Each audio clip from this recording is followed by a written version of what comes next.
Good morning, everybody, and welcome to today's Success Life Live. My name is Reid, and I am your coach and your host. And it's Friday, so you know what that means. It's Fun Friend Friday. And today our guest is Tameka Williamson. There she is, popping in the room bright and early. I'll bring her on camera in just a minute. But I want to make sure you guys get in, get welcome, get settled, get your notepads, get your journals, get whatever it is you'd use to take notes. Good morning, John. Good to have you in the room. Because the best part about Fun Friend Friday is it's unscripted. I know, very professional, right? But as my guest and I begin to exchange ideas, as we begin to talk about things that we share, there's so much information, so much creativity, so many ideas that come bubbling to the surface that often I have to go back in the afternoon and listen to it sort of in the passive or listener mode or learner mode. And so that's why I've started moving it up to the YouTube or over to the podcast, because many people have said, I want to go back and listen to it. Could you give it to me in an audio format? Could you give it to me on something besides Facebook? So yes, this will go on those two channels as well during the course of the day today. In the meantime, what I need you to do is step in, say hello, share it out, get everybody else in the room on notice that we are here, we are live, and we are ready to go. I just want to check something real quick as we settle in. So take a quick minute. I want to make sure my setting is correct. Good morning, John. Yep, everything is good there. So good morning and welcome. And again, we will be jumping in with our guest, Tameka, here in just a moment. I need to pull her up on the screen and make sure that everything is set before I do so. Looks like we're good to go. All right. Moving it up to the YouTube. Whoop. See, now I was playing with something too much and I ended up making a mistake. Good morning, everybody. And here we go. I'm going to bring Tameka in the room. Silly fingers.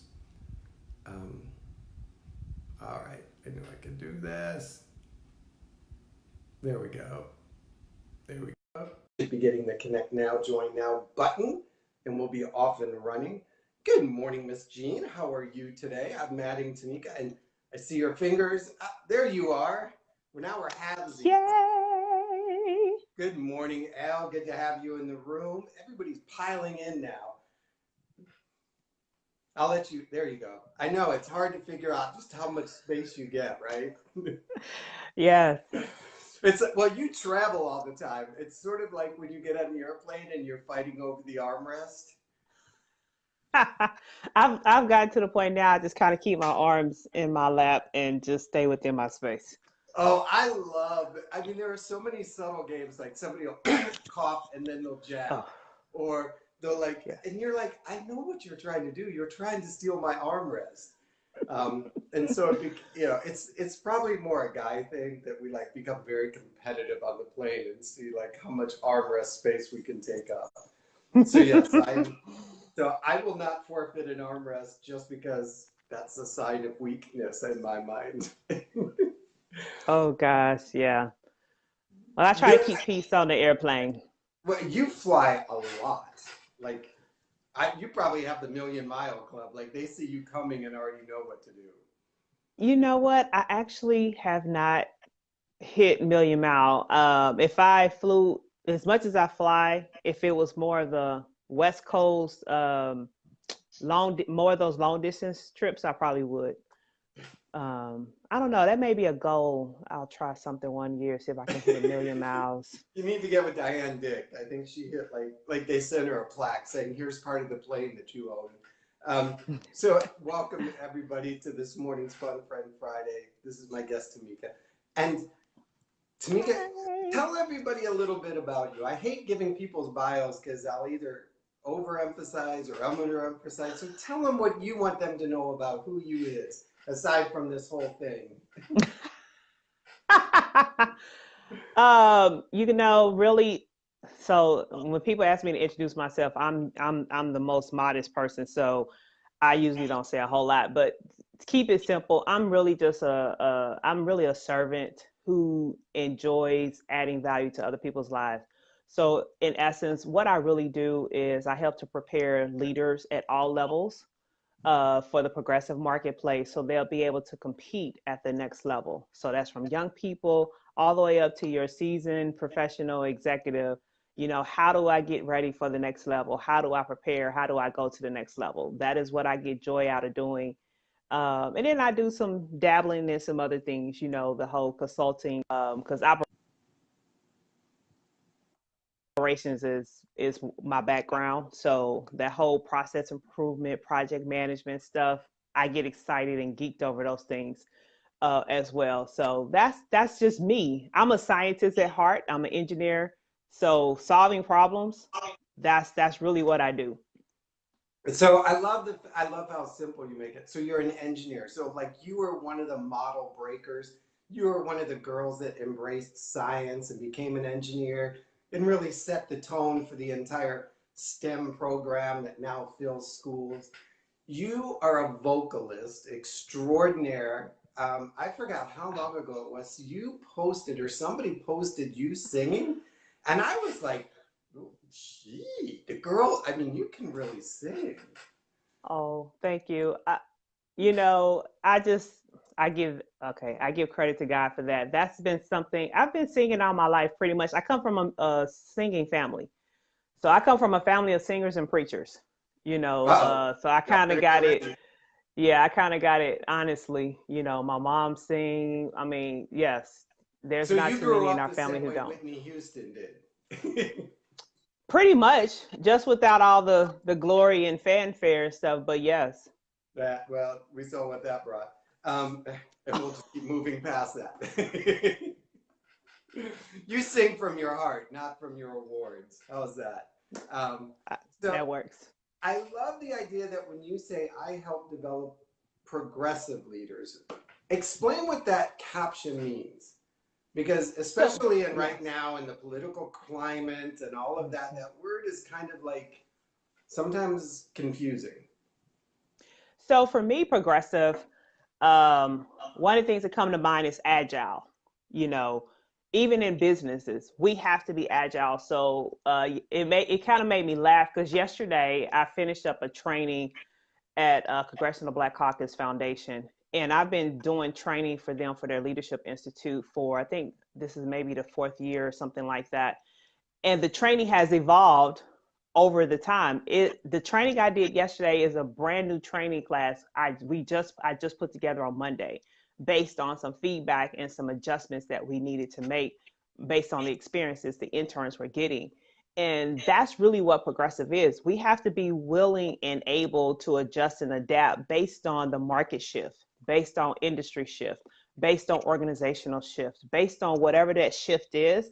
We have to be able to shift with it. If you want to remain relevant, if you want to remain competitive, if you want to be a key player in the game, you have to be able to adjust and adapt based on what those changes are. And oftentimes you really can't wait till the change happen. You have to be able to forecast and see that the change is coming, and you have to be ready and in position when the change comes. So that way you'll be ready to pounce onto the opportunities, and that's really what I do. I believe in looking forward and looking at how to plan. I always, even on the college side, I tell my students the key is to be ready, not get ready.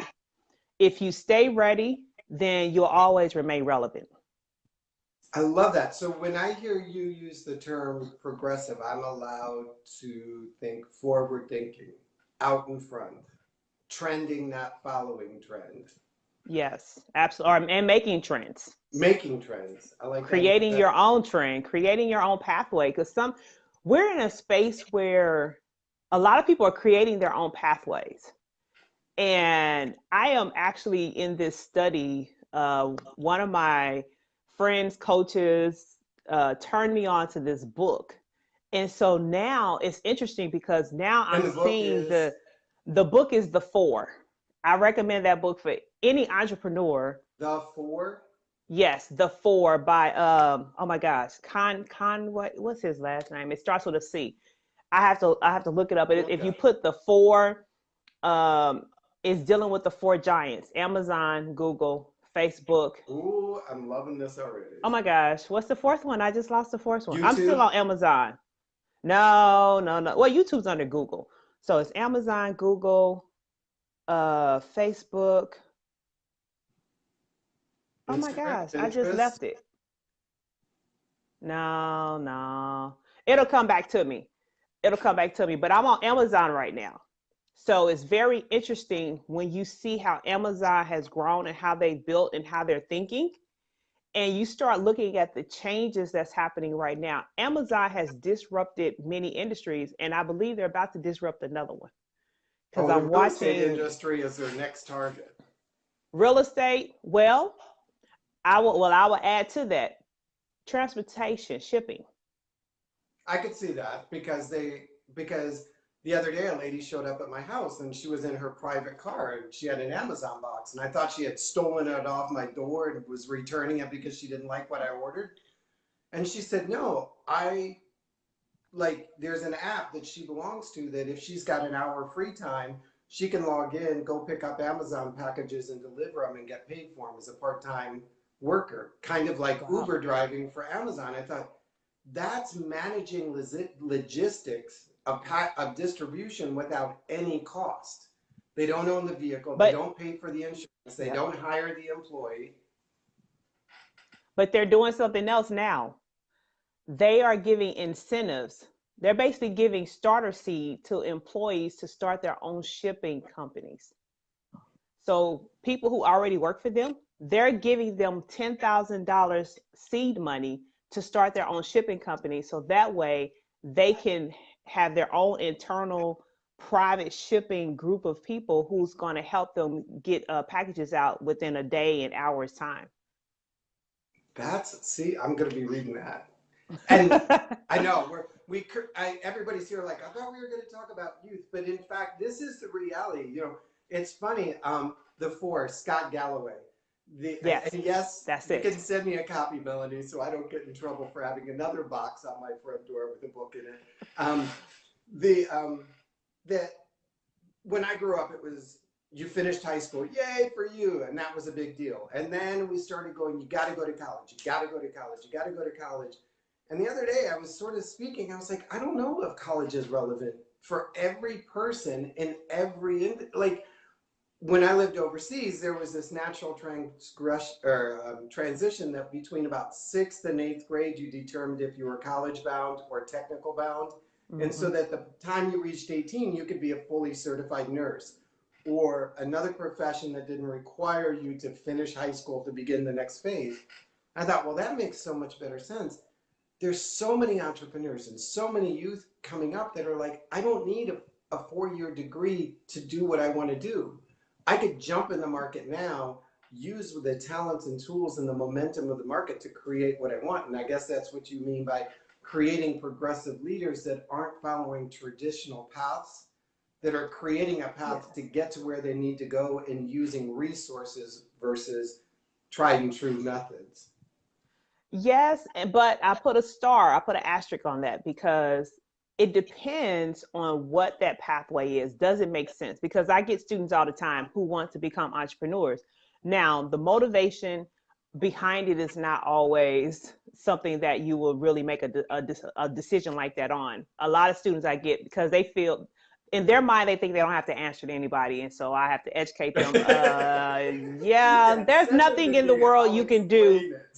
Yes, you're going to have to answer to somebody. But the thing is, okay, becoming an entrepreneur, it still is a process. It's not going to happen overnight, especially if you have never started a job. So that's the thing that amazes me. They've never created a business before, but they want to go to college to become an entrepreneur. And I'm like, that doesn't make any sense. So let's talk about this. You know, you can become an entrepreneur, but you may need a pathway in the interim that gives you sustainable living opportunities while you build your business. Because many of us who have our own businesses, we built it along the way. We had something to fall back on. So it may be going to get a trade. What's the area you can go into where you can parlay some skills? Because you still need some type of formal training, some type of mentorship. So it may be going to get a trade. It may be going to just get an associate's degree but something that doesn't cost as much, but will still give you a return on your investment. And I'll agree. When I think of traditional college or old school college, getting that liberal arts degree, just getting that degree was enough to guarantee you a career and position. And now it's that's why I think sites like Udemy, where you can go in and learn specific target learning, are growing because people are like, I don't need to know about the history of art. I need to know about mechanical engineering. I need to know about. They want a more refined education. And I think our university systems need to adapt instead of like, okay, if you're passionate about business, there's no need for you to take Shakespearean literature. We need to get you into the marketplace as quickly as possible because the marketplace is changing so much, so quickly Mm-hmm. that sitting 4 years can. I mean, I sometimes wonder. My undergraduate degree is in biochemistry. Do not hire me to do that job. Trust me, it's changed a lot since back then. Yeah, but that's one of the reasons why I encourage students to look at all levels of learning. So you got your technical schools and your community colleges are actually adapting more to fill that gap that you just talked about. They have the flexibility, I think, and I think it's easier for them to really adapt and meet the needs of those basically the skilled trades that's in demand. And so I've been encouraging people trying to educate folks, look at that level of education. You don't have to go to this big major for your university. That's not for everybody. But if you look at the community schools, because there used to be a time where we turned our nose up at community colleges and trade colleges and was like, you oh, couldn't that get was into real college. Yeah, that's not what it is. Actually, there's more money being invested at that level than it is at the 4-year institutions. So you have to look at all those levels. And then you got programs. There's organizations out there who are focused on those, who have that focused learning programs like a Year Up. They deal a lot with IT, software development, cybersecurity, um, business. There's an element of accounting that they deal with. And you're going through their program, and they have relationships with companies where they get you into a company with a job. And if you want to go to college, they have a pathway for you to pursue some type of trade or something in that area. So there are different programs out there.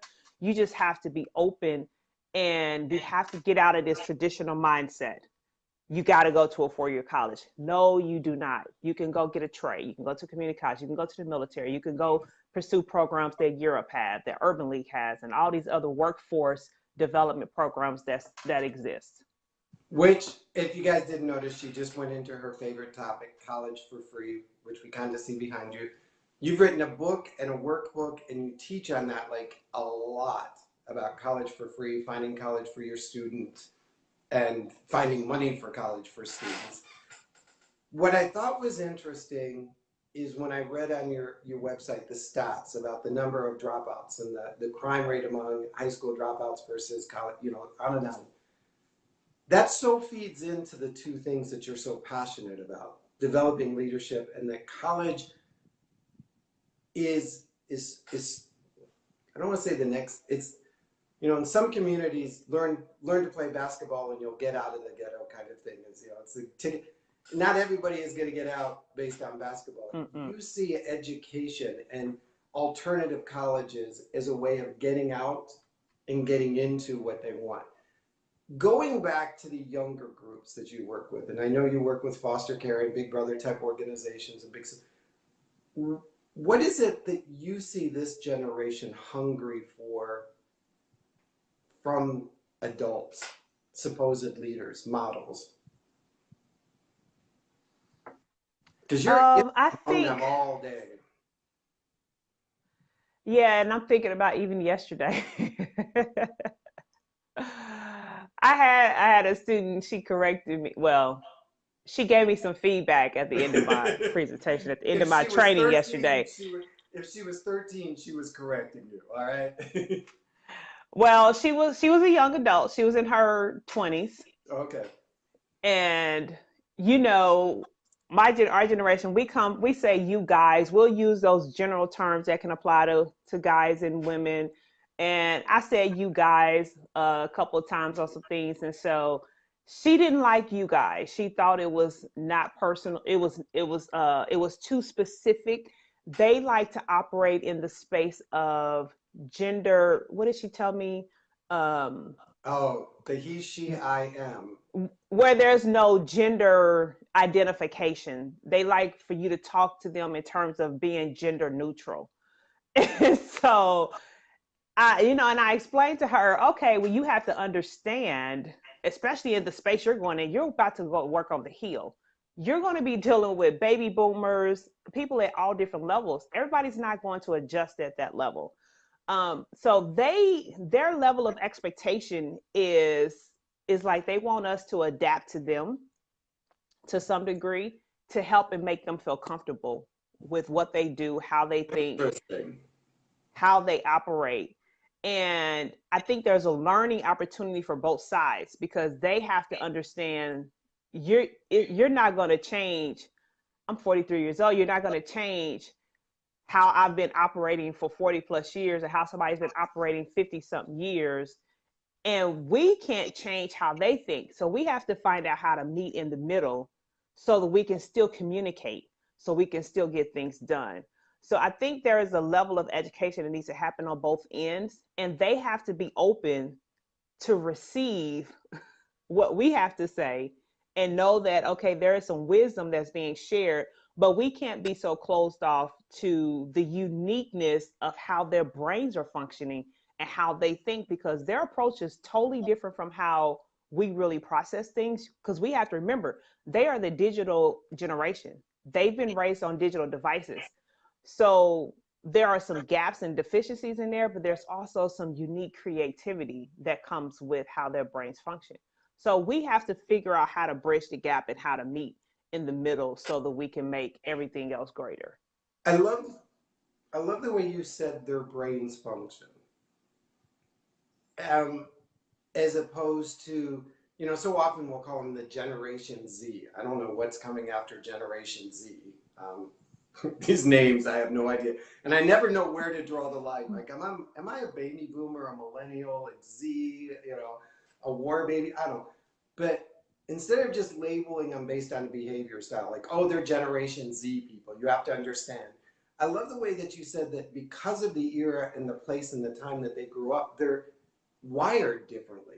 They're like coming from a different culture as if they came, you know, into the country from an outside culture. What are some of those different wirings that you say we as older generation need to see recognized, not as behavior traits, but more as cultural traits? So there's a lot of unique things about the Z's, the millennials. You think about how they buy. They buy based on comfortability and relationship. They have to feel comfortable with you. They have to be able to relate to you.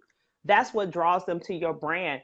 That's what they are more social conscious. So that's why that whole gender neutral thing, equality across the board, why we just can't love one another. So they are looking for brands that speaks their language, that relates to the things that they value most.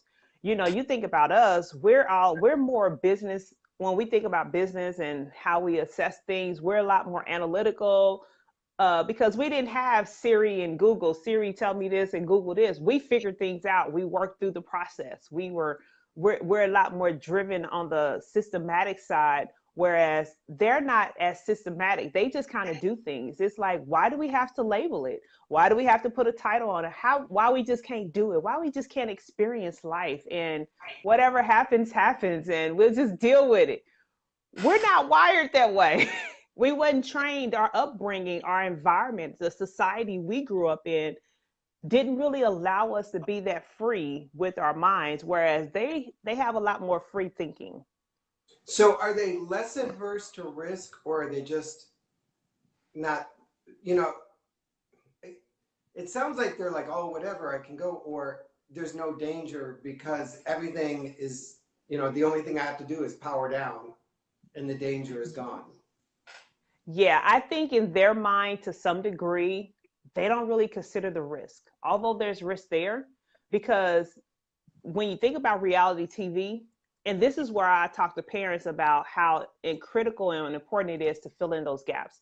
Because in their mind, they're thinking reality TV. oh, well, I could just replay this, or like you said, I could just power down and reset and things will go back to normal. No, that's not how life works. It's not that simple. It's not that easy. So we have to help them understand the difference between the false reality and what really is true. Because otherwise, they'll just grow up believing things is as simple as, well, I can just ask Siri, Siri, tell me how to do this. And okay, Siri, tell me how to start a business. And I can just follow those steps and voila, I'm going to have a business. No, it's not that simple.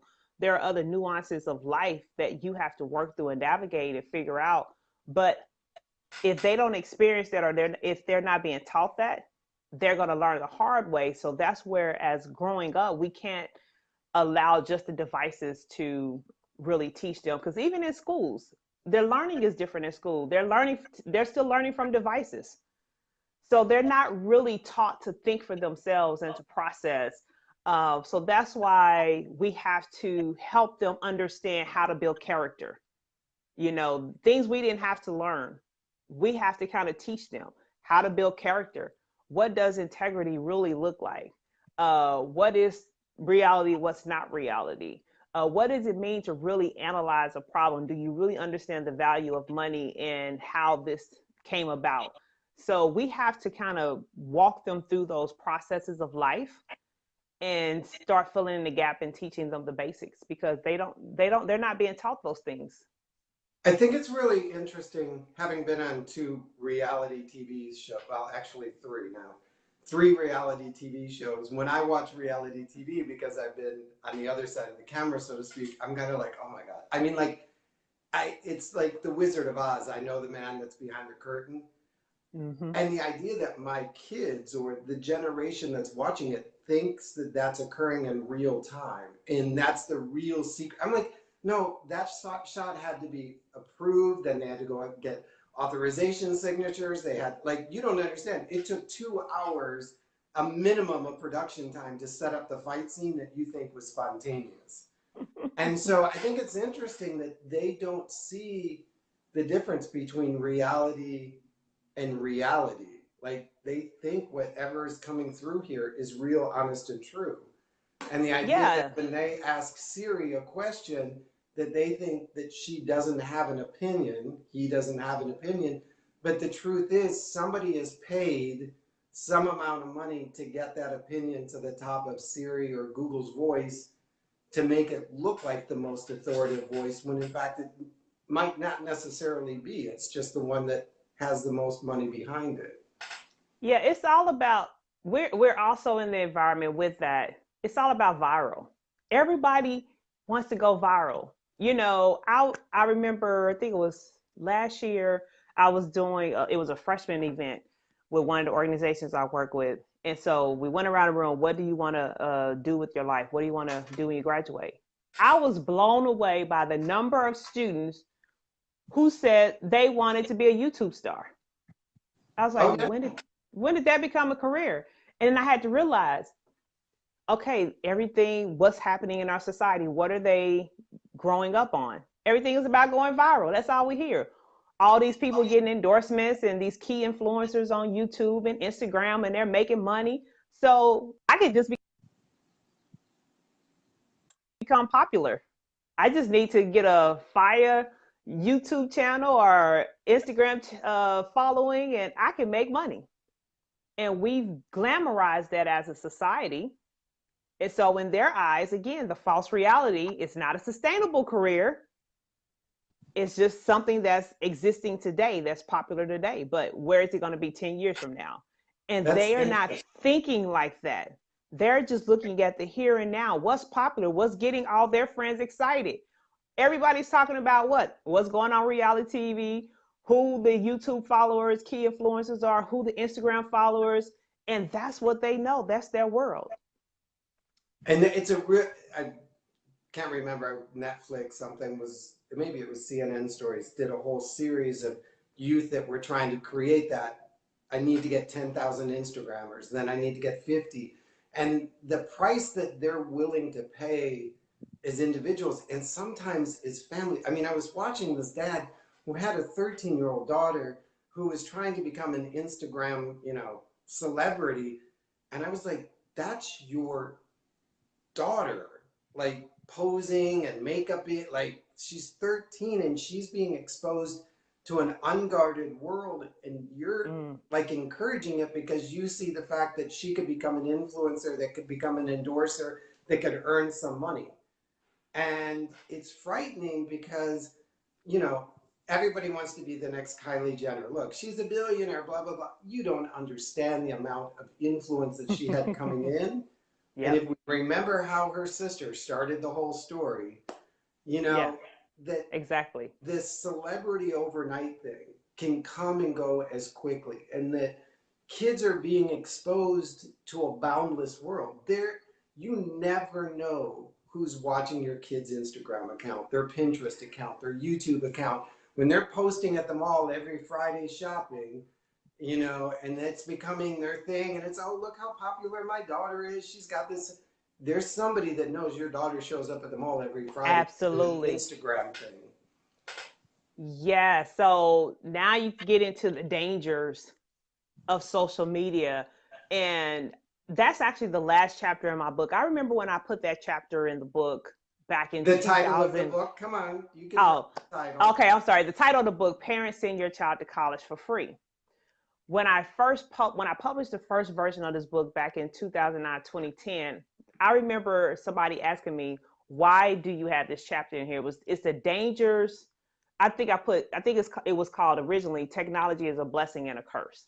And so I talked about the dangers of technology as it related to the booming side of social media, texting, and put some case studies in there that dealt with sexting and all those things, because students don't realize this is part of your brain. So when you have illicit pictures and all those things on your social media, it can impact scholarship opportunities, college opportunities, in addition to job opportunities. And then when we start getting into the sexting side, now you're talking about felony, because now you're dealing with child pornography and all those things.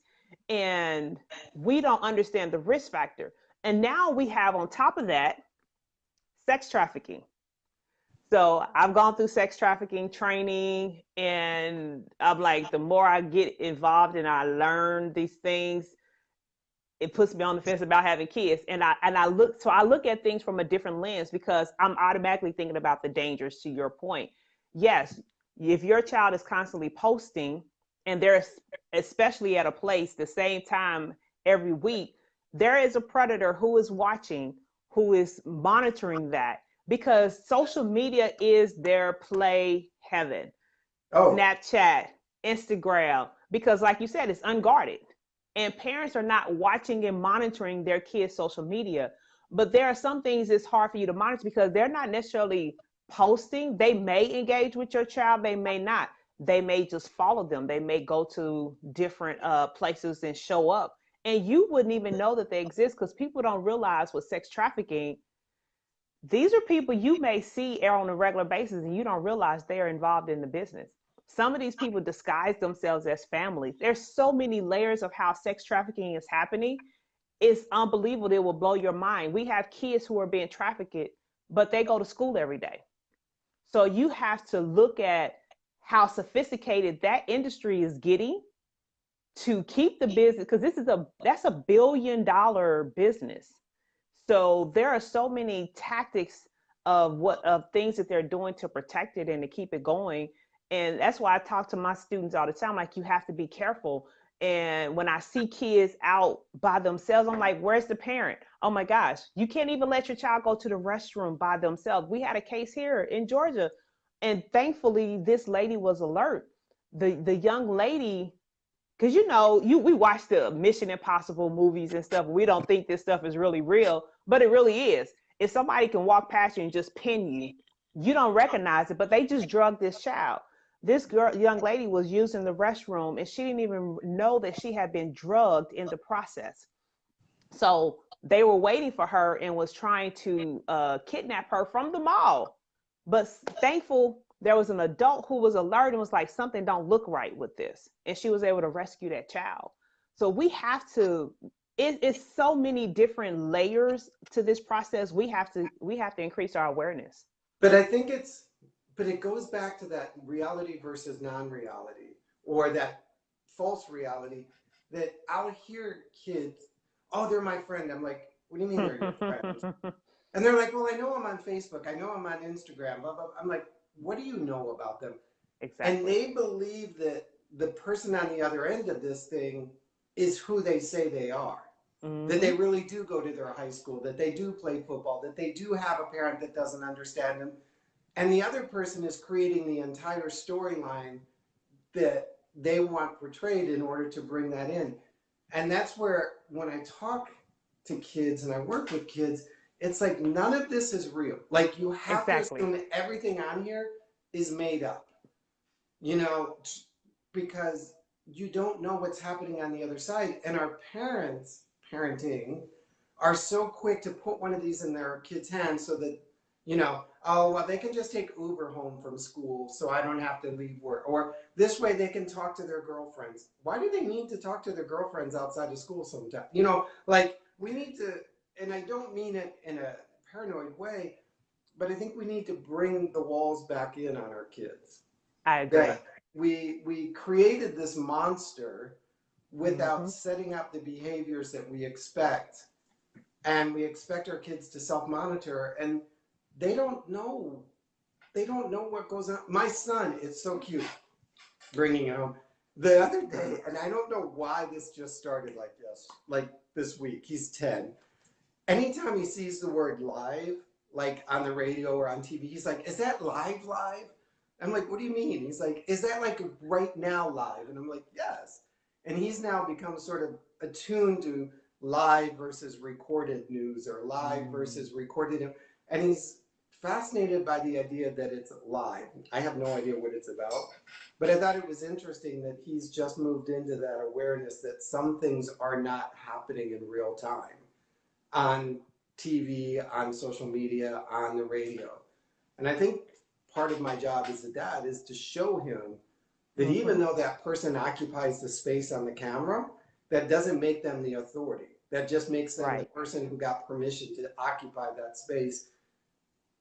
And that you have a responsibility to go out and find three contrary opinions, three contrary views, so that you can evaluate it. So going back to developing our leaders of tomorrow, our Generation Z, you said we need to teach integrity, character. Yeah, so we have to teach them integrity. We have to teach them character. And there are things we can do, different lessons. But we also have to teach them some discipline. We have to teach them how to be disciplined Ooh. in prioritizing what's really important and what's not important. Because they don't necessarily understand that as well. You think about schoolwork and the ramifications and the impact. So again, with the false reality of reality TV, well, if I don't do it right, I'll just get a do over. Who says you're going to get a do over? It's not something you can rewind or you can clip the image or edit the video and do a retake. That's not how life works. So we have to show them how to have discipline, how to prioritize, where they need to focus their energy, and how to manage their time accordingly. Because you start looking at the stats on how much time they spend on social media. Okay, so let's start looking at social media usage versus what are they doing to develop their own brain? What are they doing to develop their future? How's their schoolwork? What does that look like? you know we have to create the balance, so having like those no technology zones and times when you're in the house, teaching our kids how to communicate without the devices. But we as leaders have to show them, because this generation also is the generation. So Eric, you and I grew up in the time where our parents were like, do as I say, not as I do. And we And if we you did didn't, that. Right. We didn't play with that. Okay, mama said so, we didn't do it. Well, if we did it, we know we got in trouble, but we didn't really cross that boundary. You can't say that to this generation. They are monitoring how what you say to them and the actions you follow up with. So if you are being a hypocrite, basically, then they have lost trust and confidence in the advice that you've given them. So they actually learn by what you demonstrate. So if we're talking about no technology zone while we're at dinner. But parents, you have your table there, you have your phone there because you're like, oh, I need to keep this for work. In their mind, well, why can't I have my phone? Because why is your situation more important than mine? This is how their brain works. So we have to demonstrate the things we're also teaching and requiring of them, because that's how it's reinforced in their minds versus us telling them what they should do, but we're modeling a different behavior. So we also have to be consistent with that. So, and I can see that again, referencing my kids and other kids, they're much more observational than maybe the previous generation. You know, my son said the other day, I thought you were eating healthy. And I'm like, it's a salad. He was like, yeah, but you have a Diet Coke. And I was like, it's diet. And it's like, yeah, but it's still Coke. And I was like, good God, kid, get off my back. Like, I'm sitting here eating a salad with tofu, yogurt dressing. I mean, like, how much, but there was one variable that he picked up, which negated the entire belief. That you said you were doing this, and though you have 90% of it accurate, that 10% that's inaccurate now makes me not believe anything related to that statement. And I think that's true, that because they can go and check the fact, that they're like, nope, just fact checking. They're not evaluating as like, okay, you know, okay, I understand. I love that they are more, and Jake said that the other day, I know Donna's here, that Jake was really focusing on how the adults in his world don't model the behavior that they're telling us to do, is how he said it. You know, we're told to be this way, and yet they're doing the opposite. Or we're called into the gym because somebody's bullying a kid, but yet we have teachers and adults in the school system who are bullying the kids. So, like, shouldn't they be getting the same lecture we're getting? Because I don't think, when I grew up, it was like, my mother's like, because I'm the adult. It was Exactly. like, I was like, okay, I guess when I get to be an adult, I get to do it. I get to do that, yep. Until then, I do what she says. Now I think you're right, that new generation doesn't see that there's a differential between the adult and the child, that we're all people. Yeah, and we should all be held to the same standard, the same level of accountability. If I got to do it, you got to do it too.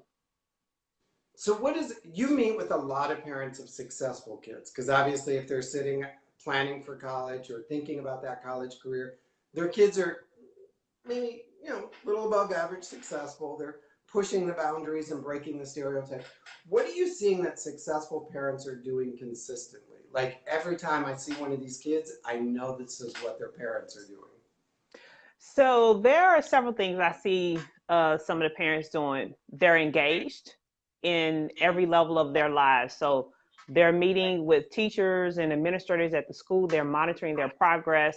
They're staying on top of the education piece. You know, parents I think it's more critical now for parental involvement at the school than ever before. I have my sons and daughters bookmarked. So every day before they get off the bus, I check their grade for the day or any tests, so that I'm like, okay, what are they coming off the bus with? What happened while they were away? So, okay, I've got that one. Checkbox number 1, I'm engaged. Good morning, Melanie. Good morning. Number 2, yeah, I'm so we good. have to be engaged. See me? I'm sitting up. I'm engaged. I know. No, that's good. Be engaged. But the other part is supplemental learning. So they're challenging their kids at home outside of the school. They're not just letting the school develop and raise their kids. So they're challenging them at home with reading, with writing, having conversation, dialogue. Hey, what do you want to do with your future?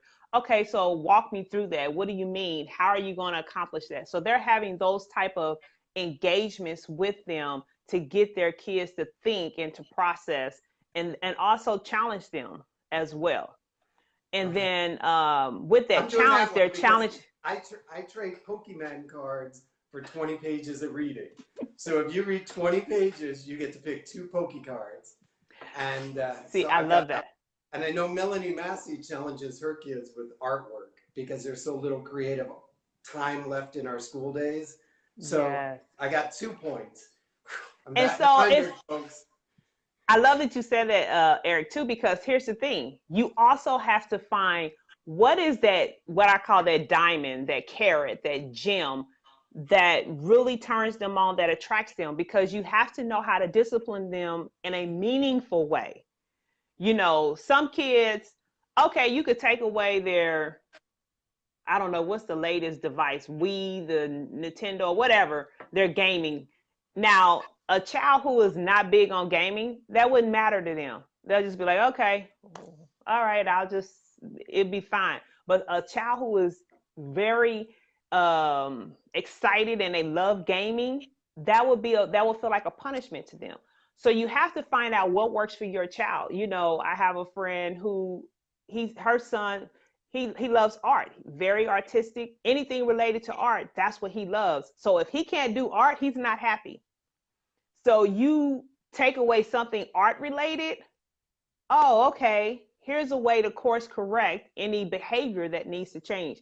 So you have to find what that gem and that carrot is for your child, and you have to use it as an accountability tool to course correct any bad behavior.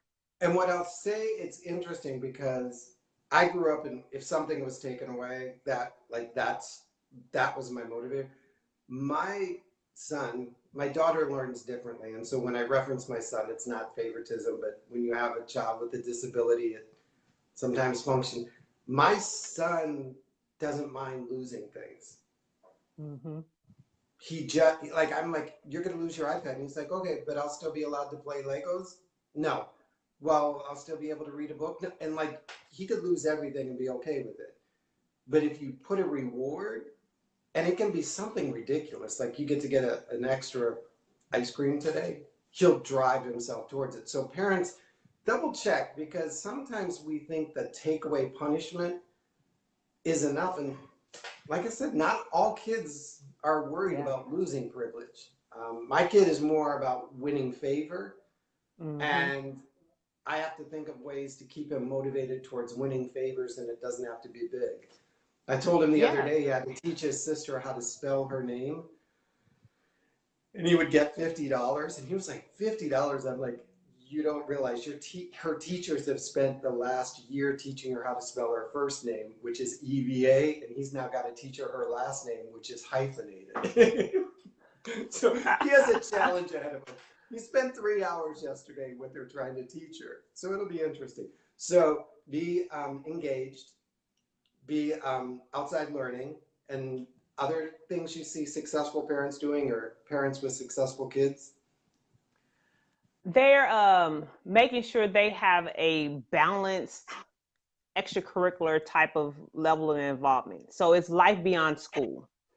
So getting them involved in other things that's going to help in the developmental process. So it may be sports, it may be some church activities, it may be a combination of multiple things. So helping them to engage themselves in other areas, including community service, so they learn how to give back to others. So they're building that, what I like to call a, you know, like John's 360-degree leader. So they're building a 360-degree student, a student who knows how to be responsible, because they have their academics, they have their personal things they like to do, they have their social aspect, they have the community engagement. So they make sure they have this well-roundedness about them that they're cultivating and developing as they continue to mature and matriculate through their secondary education. I got 3. I signed them up for tennis lessons just yesterday. That's awesome. That's awesome. And sometimes it's a trial and error. You know, you can sign them up for tennis and they may not like tennis, but they may discover, I think I like lacrosse better. You know, whatever the case is, it's the more we expose them to things, the more we are sharpening and teaching them and creating different disciplines in their mind.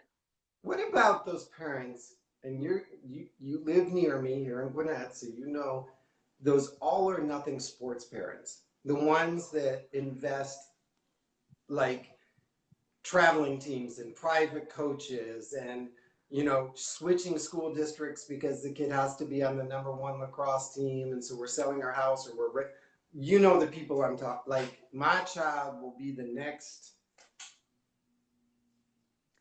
I don't how do colleges perceive that? And then what happens when you have that kid that has spent their entire academic career becoming the star lacrosse player? You know, okay, there's so many layers to that question, Eric. Sorry. No, that's okay because it's something that has to be discussed. I think that's a dangerous position.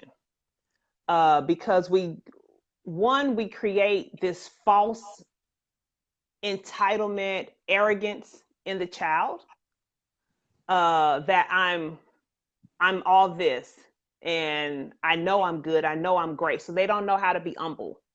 And they may lack the mindset of team and they may think more of self. Ooh. So with that, depending on how they show up on the court and off the court, coaches can pick this out. I did an interview and we talked about this. Former NBA player, he was the second shortest NBA player in the NBA, and Lord, his name just left me. Eric, he would kill me. Not the guy from Duke. Oh no, gosh. He went to Michigan State. He would kill me. I'm drawing a straight blank, and I did an article on him and interviewed him. But one of the things he talked about when he went to college, the coach at he wasn't all that. Basketball is a team sport because he grew up playing basketball and he was always the star of the team. He scored all the points. Although he was the shortest player, he was their most dominant player. So we create a false reality in our kids to make them put them up on this pedestal. So when the world knocks them down, they don't know how to handle those things. So we have to be careful with that.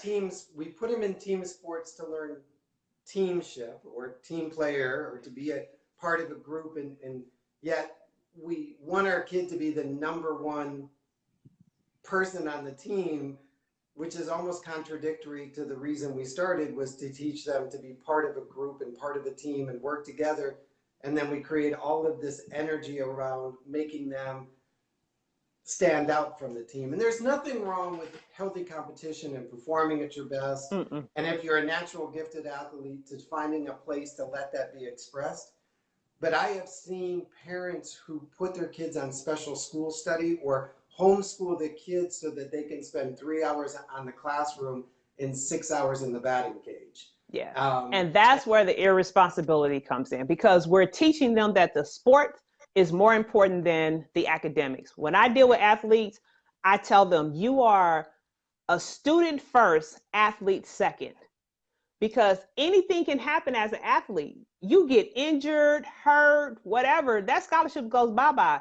If your identity is tied to being the athlete, that student's identity has now left them, and now they're lost because they don't know who they are. They didn't cultivate and develop themselves internally. And so that's where the irresponsibility comes in. But the other part is too, we start looking at stats around recruitment. I showed I was at a cookout on Saturday, so somebody was she was kind of picking my brain because her niece wants to play, I think it's basketball at Duke. She wants to go to Duke. She wants to play basketball. And so I talked about a lot of kids are groomed and they want to go to these D1 schools, but what they don't understand is there's a level of discipline and responsibility that comes with not only getting into those schools, but staying on the teams at those schools that some of these kids can't handle. And you also have to understand you could be the best of the best and still not get recruited. And I was showing her the stats. I think 1.2% is what the recruitment number is out of all high school students who get recruited to a D1 school. 1 point. I think it's like 1.2. It was less than 2%. And what's interesting, I love that stat because that, though it's 1 out of every 100 kids gets their dream.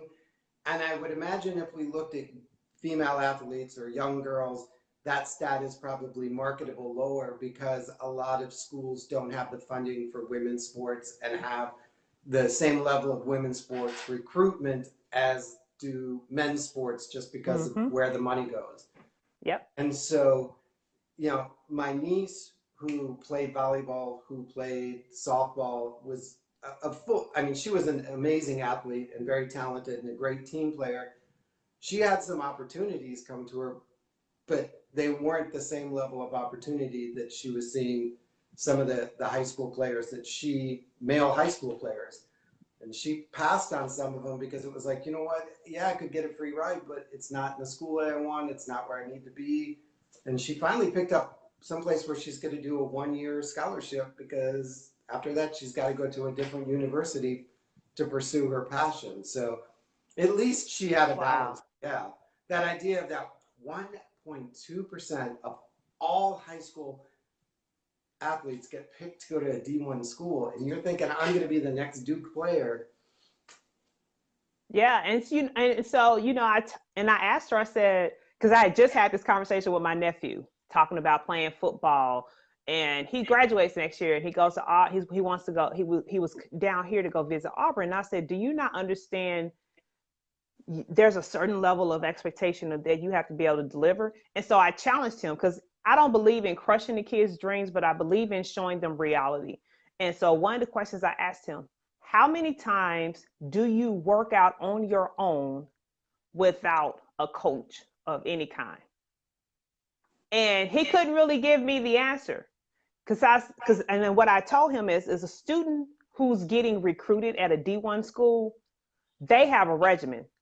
They're strict, they're intentional about what they're doing. They are probably getting up, running stairs, bleachers, and doing all kind of stuff at 5 o'clock in the morning. And then they probably have an evening workout where they're working out 2 times a day, every day, to keep their speed up, their agility, their strength.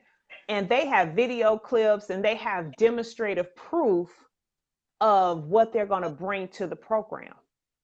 So if you're not willing to do what everybody else is not willing to do, then you're not ready for a D1 school. But you also have to realize you may be doing what everybody else is not willing to do and be great at it, and you still may not get recruited because it's so competitive.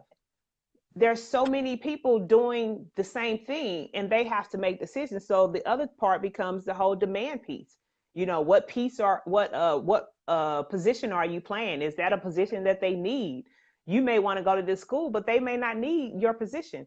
So the whole game of athleticism and how athletic scholarships are, how they are awarded, they're very different. It's not like it was years ago. They're doing contingency offers, a year-to-year contingency base. If you don't deliver, then you may not have a scholarship the next year, or there may be somebody who comes and outwork you, and they may have higher academics and outwork you, because the days of being dumb athletes, that's out the door, because everybody's about numbers, because numbers translates into dollars. So the higher your GPA. Colleges have to, it's recruit and retain and then create revenue from the alumni, and the alumni are investing in the universities. And the only way the alumni are going to invest is like any other investor in a business, based on the numbers. Yep. Just because you won, whatever, the Peach Bowl, that's nice, but you have a high dropout rate, you have a high failure rate, whatever, you're not going to be able to play for long. Mm-hmm. So we're not crushing kids' dreams. But what I love, the overall arch of this is that we've got a Generation Z, if we're going to label them, whatever group that falls into, that needs to really come back in touch with reality.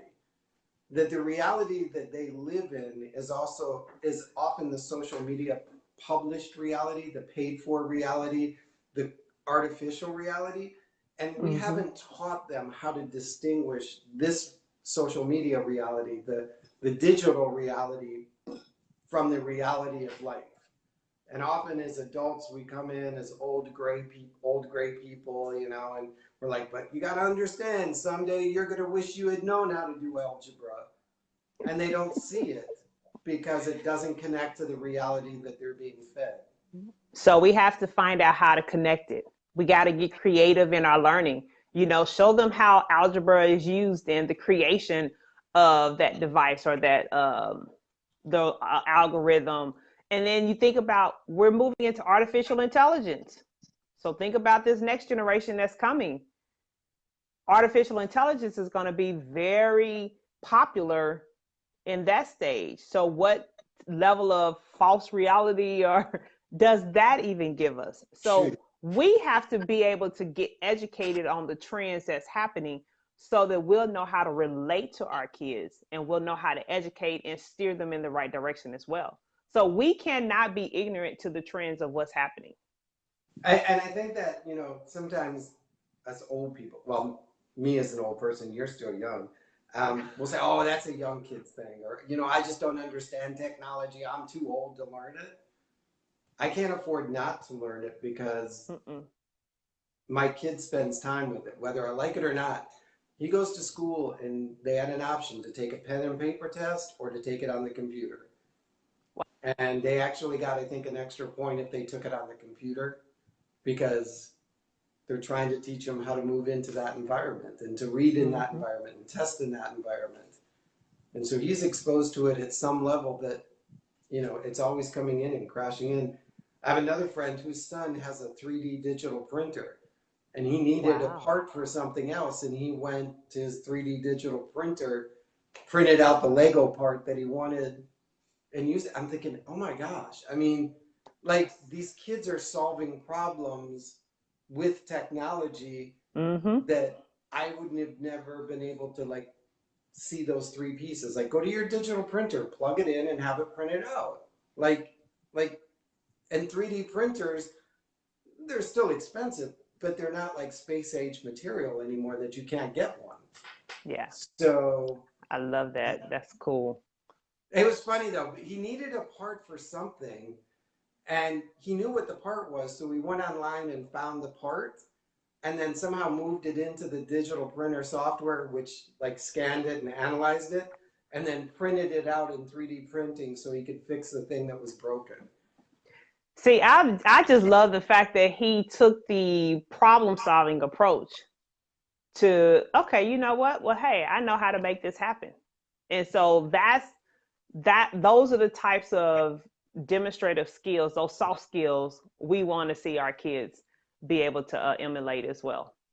So as we wrap, you've got a bunch of parents and some of us are grandparents and some of us are aunts and uncles and influencers, and we're in the middle of summer vacation's about to start. If we could do one thing consistently during the summer to help prepare our kids to become leaders and develop these soft skills and these things that you think, like, I would encourage every parent to do one of the following things. This is your like platform to make me go to work for the summer. Even though I got 100% on the things that I should be doing. You want it, okay, it's not just one thing. Okay. See, this is a problem with you. You high performance superstar leaders, you whatever this is, you just never go for one thing. You go for like the top of the top. You push the boundaries. Yeah. So, all right. I can't do just one thing. The first thing I would say is give them reading assignments, but make sure it's a diverse reading. So not just the things they like to read, throw some business, something related to business, something related to professional development. Have them read in, I would say, at least 3 or 4 different categories because you want to develop their vocabulary, their skills, their comprehension skills, their knowledge base. You want to expand that. So have them read, have them write a report on what they got out of it, and have them communicate it with you, because that's going to provide so many different layers of development of the whole soft skill piece, their analytical abilities, their comprehension. That's not only going to help them in their schoolwork and even at the next level, it's going to help them when they're doing ACT, SAT, PSATs, state exams. So there's so many transferable skills that comes out of just that exercise. So that's exercise number 1. And I'll say that I know for me, my son struggles with to communicate what you just did. Like he can read it, he can write it, but he can't story tell it. Okay. So that's the skill that we're focused on for this summer is like putting that logical thought or that sequence in a logical order to be able to explain it is a challenge. Yes. So that's where we're focused. So Okay, I've got that one. Yeah, because that'll be good because that'll help him with his essay writing. Because if he knows how to tell the story, then he'll be able to put it on paper.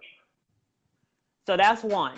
Number two, so y'all know when it comes to post-secondary education, I'm all about scholarships. We start the process too late. So spend the summer researching and searching for scholarships and create a scholarship database or a scholarship plan by month. Here are the scholarships I can apply to starting August with August deadlines, September deadlines, October deadlines, because there are scholarships out there as early as kindergarten. So we have to start the process early. So spend the summer cultivating the information or curating the information and then organize it so that way when the school year starts, you're ready to go. So, and I can almost see printing those applications, those info sheets, whatever, out and having them in a calendar.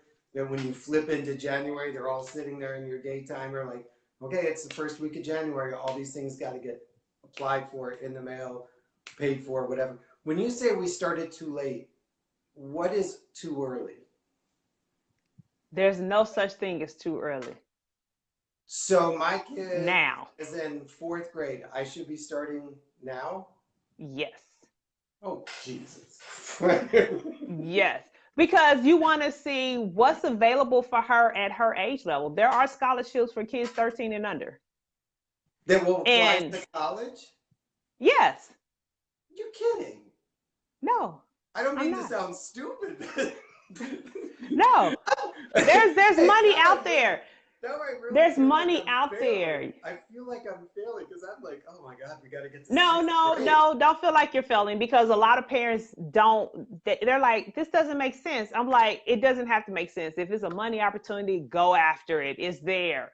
So, and it comes in your book, though. This is in your book, like the 13-year-old scholarship.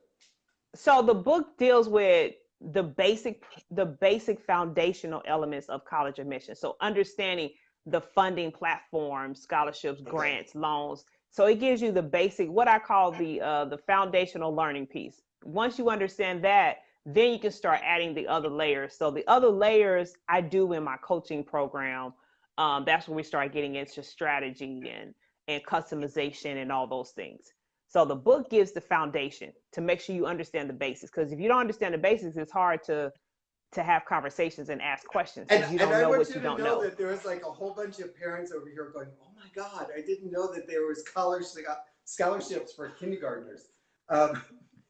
Yes, and a lot of them, and some of them, I call them. Today's scholarships is way different than when all of us went to school. You know, it was usually about major and all kind of other stuff. Now I added another category of scholarships. I call them like social scholarships. Because there are scholarships where you can create let's say your child likes videos and they know how to edit videos and stuff like that. They can create a video campaign. There's a scholarship I've seen create a 2-minute video on why texting and driving is not safe. $10,000. Create a greeting card. You can get $5,000. You know, so there are so many social or special interest type of scholarships that has nothing to do with academics or how much money you make. There's so many ways to get money. And then you have competitions. If your kid likes to write, they can write and submit the writing and get money. If they do gaming, they can do a game competition. They can do some coding. There's so many ways and layers of how money can be earned as scholarships. Well, and I love it because, I mean, everybody is feeling the same thing I am. Like, oh my gosh. Like, I thought we were just trying to get through fourth grade next year. But you got to realize the cost of college. Yeah. Think about the cost of college and how expensive it is. What is the average 4-year? Because for me, I got through like under 40,000, 50,000, I think was kind of like my 4-year undergraduate back in the old days. Yeah, that's probably 1 year now. Yeah. Easily. I mean, your state schools now are running somewhere about $25,000 a year for a state school. And then you start looking at an Ivy top. I have a student, one of my scholars, he's going to Occidental, $77,000 a year. Which is it's ridiculous because he graduates with $300,000 in debt. Well, thankfully, he got see that's where we get into the strategy piece and understanding what type of schools fund at different levels. But thankfully, he's only because Occidental believes in students paying something towards their education.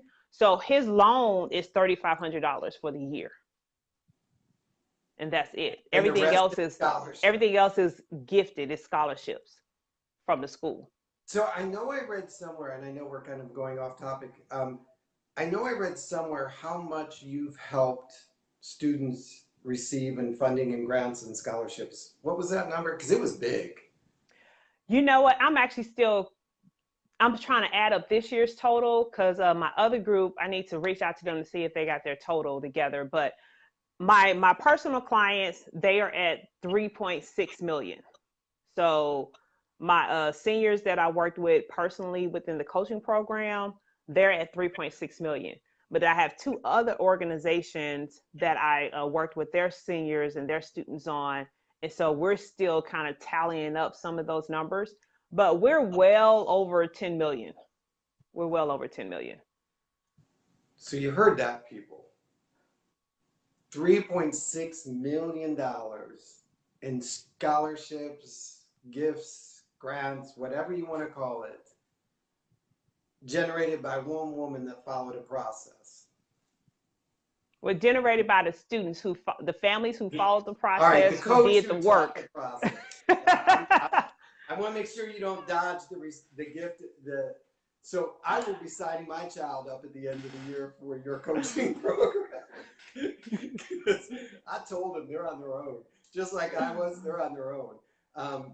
Now they do qualify for a book because I know one, they were in the foster care, so I know there's always a scholarship program for them.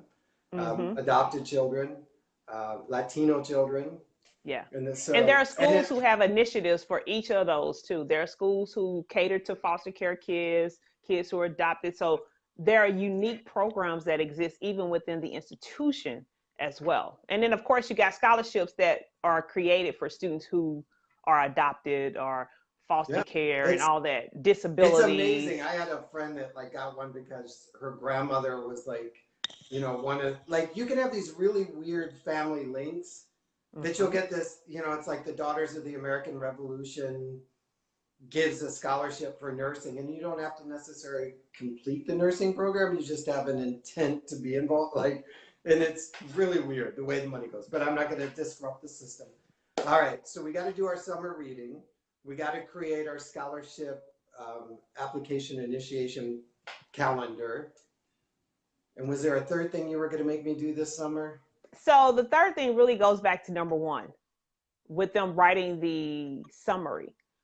Get our kids in the habit of writing because we have to prepare them for essays. You'll be surprised how many scholarships go unawarded. If it's a lot of work that goes into the scholarship and essay writing, kids really are not applying for it. So we have to get them comfortable with writing, putting their thoughts on paper and be able to tell a story. We got to teach them how to do storytelling writing. Storytelling writing that's impactful because it has to capture the audience and get them interested and hooked in to keep them reading. So it has to make a difference. It has to allow them to be able to stand out.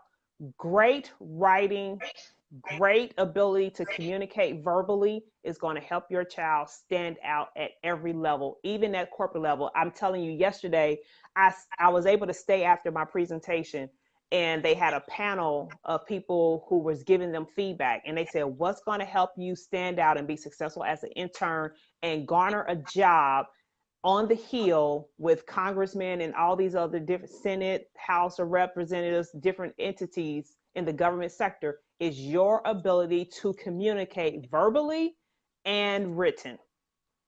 Their companies are including that in their evaluation process. The ability to communicate has been lost with technology. So the more you can shape your child in that area and strengthen those muscles, the more competitive and opportunities they'll have. And I will say written with a pen. There is something that happens in the brain when you have to form that creative A versus icon identification. There is study after study that icon identification, typing the letter A versus writing the letter A creates dual synapses. And then I heard the other day that just using your finger as you read actually reinforces the learning. And I didn't understand, I have to go back and do it. But then reading it out loud does it a third level. So my Oh, summer absolutely. program is going to be write it out, read it out, And then talk it out. and then talk it out. Yes. Yeah, I agree. I mean, you know what? Because I do project management, PMP training classes, and I tell students all the time. One of the things I think that helped me pass my exam, I went old school. I went and got a 5 subject notebook, and anything I really was struggling with and I needed to learn, I did those writing exercises. Remember when you would get in trouble and your teacher would have you write on the board, "I will not talk in class" 100 times. I basically did that, and I still have my book because I can tell people, I can show you. Here you'll see me writing formulas, or I constantly wrote it. That's how I was able to etch it in my brain, because there is a science to that, especially if you are a visual learner. If you are a visual learner, the more you write it, the more you're creating the image in your head. It's funny, my sister, who was a perfect student, I say that as her little brother, used to take notes, and you would look at her notebook in blue. I don't remember the color coding, but it was like blue was what the teacher said, red was what she read in a book, and then a third color was what she interpreted, what she processed from the two. So when she'd Wow. get ready for a test, she could say, well, the teacher said this, the book said this, and this is what I know. And so, I mean, I'm not that organized. I'm not, she's an I'm old. very analytical and strategic, but oh yeah, And I always love that process, because it was like, okay, the teacher said this and the it book makes said sense. that. And after 3 times of taking a test, you realize that the teacher tests based on what they said. Study the blue stuff, not the red stuff. And that was kind of her strategy. Like, this teacher always tests based on the book, so I'm going to study the red stuff. Or this Mm-hmm. teacher always tests based on what they said, I'll study the blue stuff. Or this teacher always requires us to have creative thought about what we learned, so I'll study my stuff.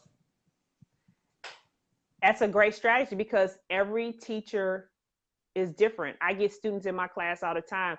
Well, other professors didn't worry about grammar and grammatical errors. And I'm like, okay, you're writing papers in my class. If I can't understand what your writing is, then I can't assess whether or not you understand and comprehend the content. So you need to work on your grammatical and punctuation and all those sentence fragments that you have in your paper. Utilize the writing center. Every teacher is different, and so it kind of goes with. I know we're getting off track. I told this to the students yesterday. Whatever you do, you have to understand who your key stakeholders are and who you're doing it for, because everybody's preference is different. So once you master and understand their preference, it allows you to be able to deliver. But you cannot take a one size fit all approach, because what works for you, Eric, may not work for me. And you have to get to learn that person. And the more you learn that person, the more you'll be able to meet their needs, and the stronger your performance will be, the stronger your relationship will be with that person. And you have to do that individually. And if you take the time to do that, you're going to find yourself being more effective, more successful, and you're going to get ahead. If you try that one size approach, you're going to offend somebody, you're going to make somebody mad, and you're going to have problems. I love. I'm not your fan right now, because you just gave me like a whole summer's worth of work, and I realized I got to go hunt down scholarships for my kids. No pain, no gain. Yeah, Lord, if you like, it was so funny. Last day of school, I was like, oh, thank God. I mean, it was so much work getting through this year, and I'm sure his teachers and her teachers were like, oh, we get 6 weeks without hearing from that dad, because I'm like on them. I was all over them. You need to stay on them, and don't stop, don't let up. I was like, I went in and I'm like, I'm not asking you to change his grade, but look at what he did. See what he is like, see his learning process. Understand. And again, I said, I'm not telling you how to grade my child. What I want you to see is what he's learning and the way he's processing what he's learning, so that we can either teach him differently or understand what his answer means to him.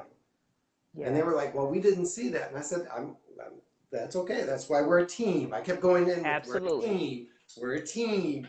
You're the ultimate You authority, have but we're to the team. advocate.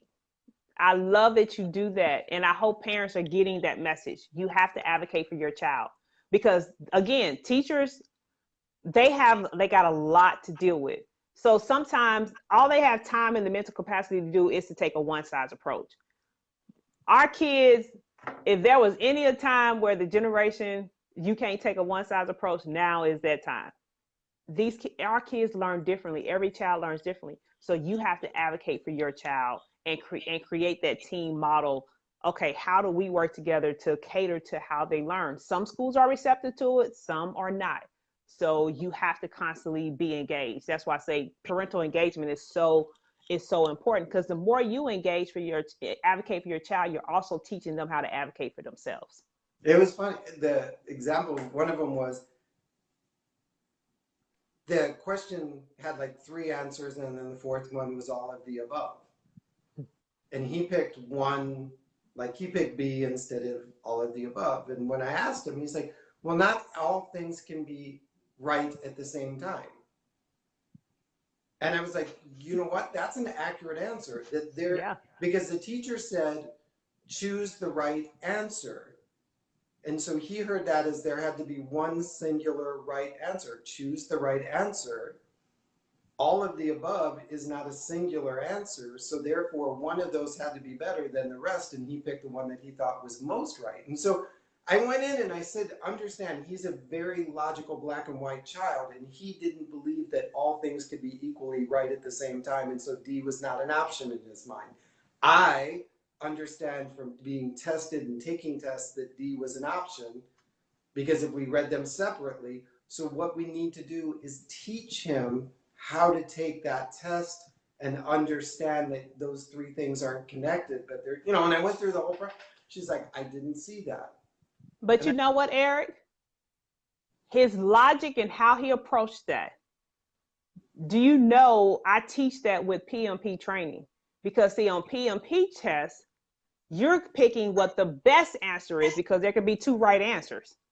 So in that example you just gave, his logic is actually what would have made that answer correct on the PMP exam. And D, all of the above would have been wrong because to your point, everything is not going to be what he said correct at the same time.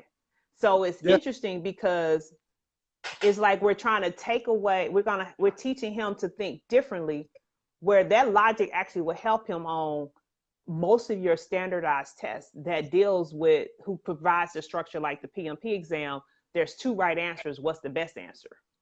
and so through that conversation, I said, had it said choose the right answers, plural, that would have given him the choice to check multiple answers, which would have maybe led him to pick D. And Mm-hmm. I said, and I'm not asking you, and it wasn't like I'm not correcting you. I'm just trying to figure out a way that we help him meet the grades that he needs to meet to move through the system and be. And so, yeah, I advocate. Like I said, when school year ended, they were happy to see me go, I am sure. But I always Huh? brought treats, and I always said, you're the ultimate authority in your classroom. I just want to help him succeed. Teach me how. That's the way I approach teachers. So if we have teachers over here, or if we have parents that go up to the old schoolhouse, understand that they are the ultimate authority in the classroom and that you have to Yeah. honor and respect that, and that your job is to support them in the classroom and then do your job as a parent at home that may or may Yeah. not be the same. No, You just, and I'm glad, and that's a good recipe. I'm glad you shared it like that because a lot of times we go and antagonize the teacher and attack the teacher, and that's not going to get you anywhere. This same thing with me as a professor with my students. If you come to me in an accusatory type of way, a negative way, that's not helping your case because at the end of the day, it's my decision on what your grade is. So you may want to be a little mindful of how you do it. But if we try to partner with the teachers, because they do have a lot, teachers oh, got it bad. I mean, oof. they're underpaid, they're overworked, they have to meet all these other administrative things. So their ability to teach like they really want to teach really has kind of been taken away from them systematically. So we have to look at how to partner with them. And the same thing with counselors. You know, I'm like, there are some things that they could do better, but also understand school counselors ratio, one counselor to 400 students. How can you service 400 kids? It's just impossible. It just doesn't make sense. So as a parent or as a coach or mentor or whatever, we have to also understand the hand that they're being dealt. How can we be an asset to them because they're servicing our kids? So how can we partner versus us going at a negative approach? And it's not always easy because No, I know one of my because we're students, one of my parents and clients. our kids are perfect. But yeah, Yeah, perfect, but you want the best for your child. And even as a coach, I had one of my clients, I had them schedule a meeting with the counselor, and I wanted to be on the phone because I was like, okay, we can't be missing deadlines. If my student needs and I've taught my students how to request letters of recommendations and do it in advance, and what we do, we have a system around it. And if you don't meet that obligation and you cause my student to miss a scholarship opportunity, I have a problem with that. So we need to have a conversation. So I even have to check myself and recognize, okay, what's the whole picture? What's going on? How did we miss this? How do we not miss this again? Because deadlines in the college admissions world equates to money. So I can't have my students who've worked hard miss money. So, but we have to look at the total picture and look at how to partner with them versus adding to the stress that they already have. yeah, and I agree. I mean, teachers' salaries are now directly related to test performance and standardized testing and things like that. And Yeah. it's not right. It's not fair, but it is a system, and until it changes, we got to work within it. So takeaway for me is I've got to hire a coach for my kid starting now. But honestly, parents, think about it. If your child had the opportunity to receive $70,000 in scholarship money and the investment in a coach, I mean, why not? I mean, to graduate a 4-year degree with zero debt, you might want to look at calling Coach T and saying, what is it going to take for me starting now, my kid's freshman year, my kid's sophomore year, my kid's 8th grade year? What is our schedule going to look like? What deadlines? Because I'm sure as the kids get older or as the students get older, the intensity of you and your involvement increases versus maybe somebody coming to you and saying, I've got a 6th grader, what should I be doing now? It may be more of a consulting situation versus a formal coaching weekly accountability moving forward type of thing. Yeah, because the coaching program is geared more to the high school students. Um, so eighth grade, preferably eighth grade to 11th grade, we take a limited amount of graduating seniors. Before that age limit, I tell people get the book because I've had folks get the book and the workbook and they worked it and they made it happen and they came back to us like you said on a consulting basis. Okay, can you tweak the essays or can you do this? But they worked the book because in the book it actually outlines things you should do starting at eighth grade.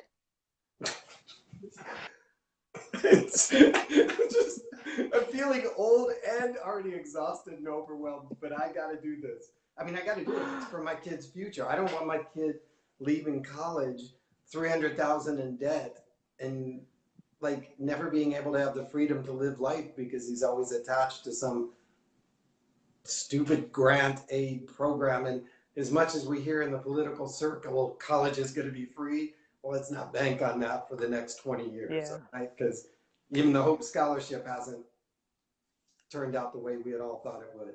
No, and then the other thing is this whole thing about student loans is very political. So I'm watching it to see what happens. It'll be great if they transform the system, but we also have to be mindful. I'm not holding out hope on it because student loans is 43% of the United States assets.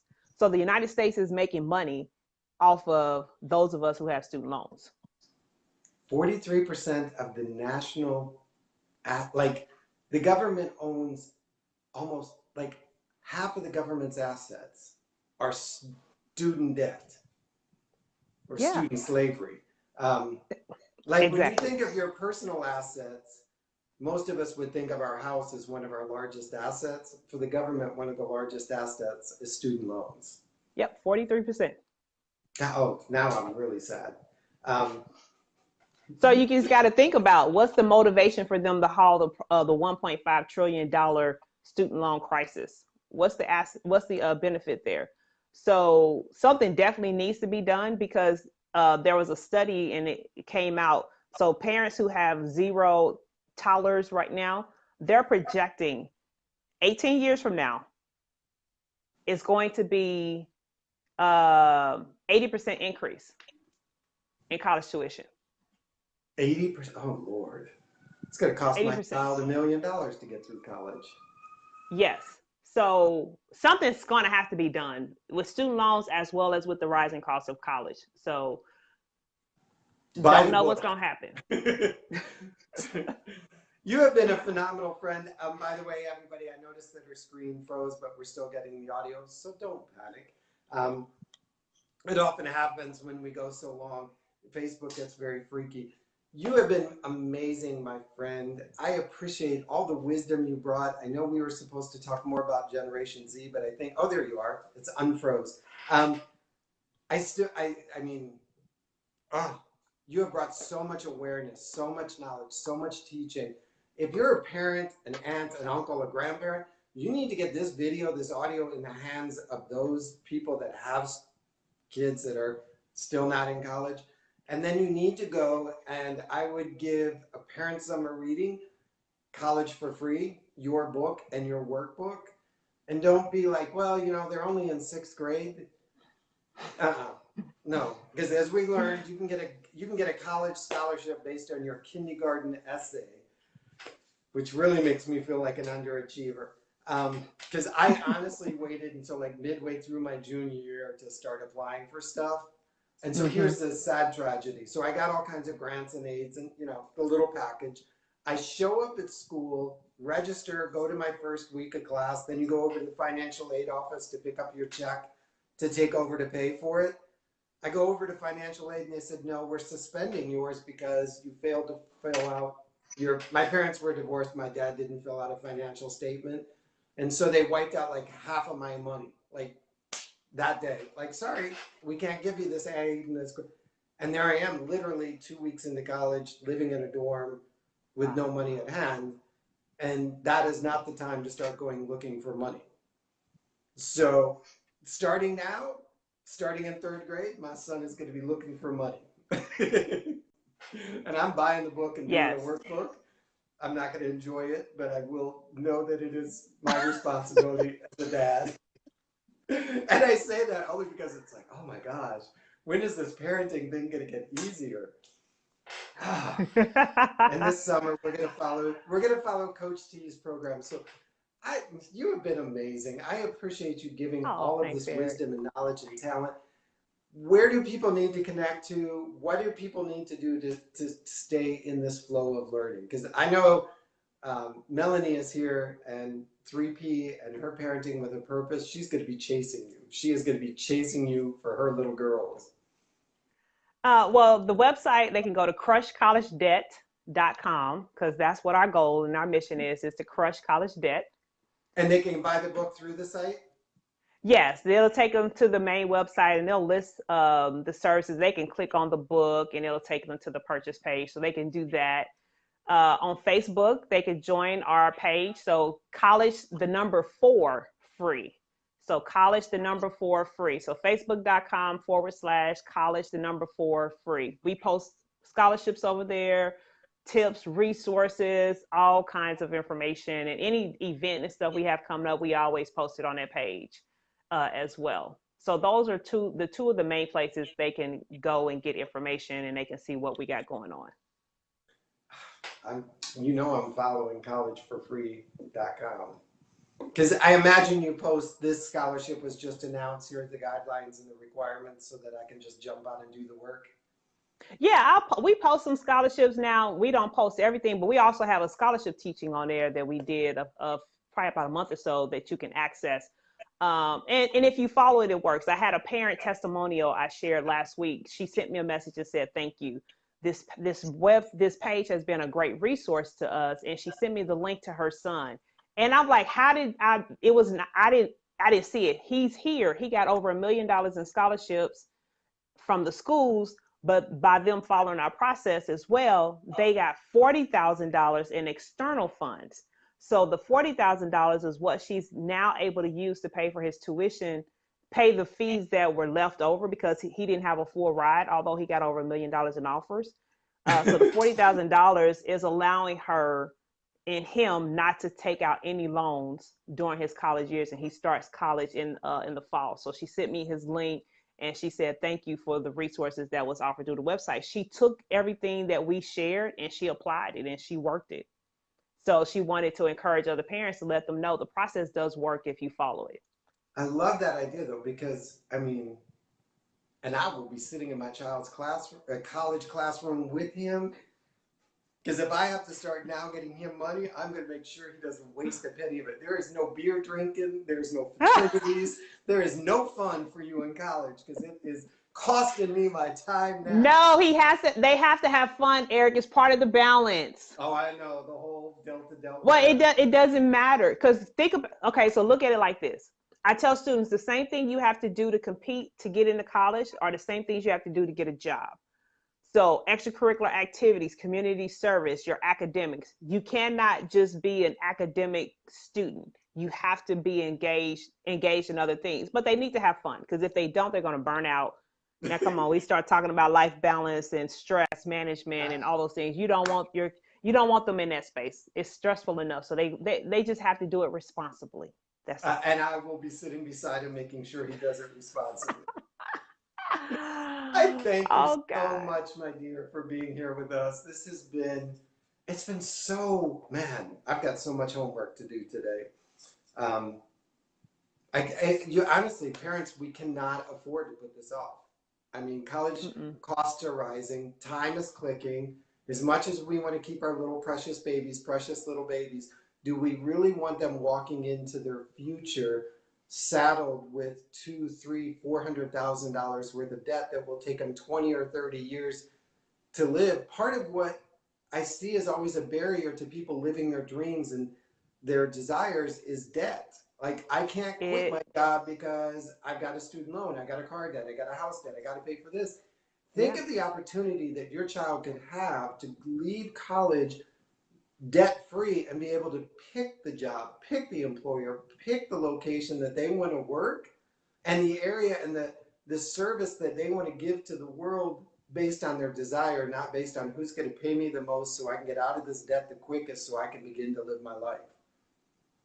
Yeah, because if you want stats to back it up, just Google student loan debt impact on millennials. The two hardest hit groups are millennials and people over 50. And I mean, and it's crippling, but 43% of the nation's assets are student loan debt. That should tell you something, people. Look behind the curtain. You have been amazing, my friend. I thank you so much for joining us. We have those websites down. You have been a joy and a gift. Thank you so much. And yes, my child will be in your coaching program. Well, I love you, Eric. Anything I can do to help, I'll do. Well, back at you. If you need me, you pick up the phone and call. Thank you, everybody, for joining us today on Success Life Live and Fun Friend Friday. Make sure you get this out to people that need to hear it. Buy a couple copies of the College for Free book. Go to crushingcollegedebt.com. Crushcollegedebt.com.